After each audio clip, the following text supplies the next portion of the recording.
গতকাল থেকে নিউজে দেখছি যে নাফিজ আর নাফিজা দুইটা ভাই বোন। তো ওরা দুজনই কিন্তু মাইলস্টোন স্কুলে পড়াশোনা করতো, দুইটা ভাই বোনই কিন্তু মারা গেল।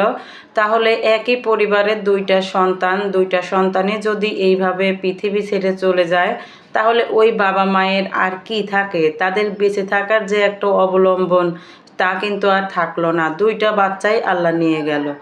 এতটা নিষ্ঠুর এই দুনিয়া। আমাদের বাংলাদেশের এই সিস্টেমই খারাপ। এত জনবহুল এরিয়া ঢাকার মধ্যে কেন যুদ্ধবিমানের একটা প্রশিক্ষণ হবে?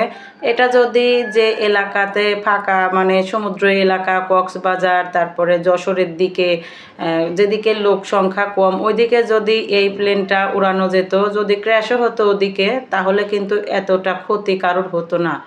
এই যে নিউজগুলো চোখের সামনে আসে, দেখলেই কিন্তু খুবই কষ্ট লাগে। তো উপরওয়ালা যাদেরকে নিয়ে গেছেন তাদেরকে আল্লাহ তাআলা যেন বেহেশত দান করেন, আর যারা আছেন বাবা মাদের যেন উপরওয়ালা ধৈর্য ধরার তৌফিক দান করেন, এই দোয়া করি।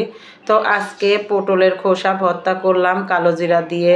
এইভাবে আমরা ভর্তা করি, তো ভালোই কিন্তু লাগে। আর পাটা মাখা ভাত করলাম। তো অনেক বছর এইভাবে পাটা মাখা ভাত খাওয়া হয়নি। তো আজকে এই কালো জিরা ভর্তা, মানে পটলের খোসাটা ভর্তা করার পরে এইভাবে পাটা মাখা একটু ভাতও করে নিলাম। আর এই পাটা মাখা ভাত খেতে কিন্তু অনেক ভালো লাগে। আমি তো অনেক বছর বাদে এই পাটা মাখা ভাতটা খেলাম, মজাই লাগে।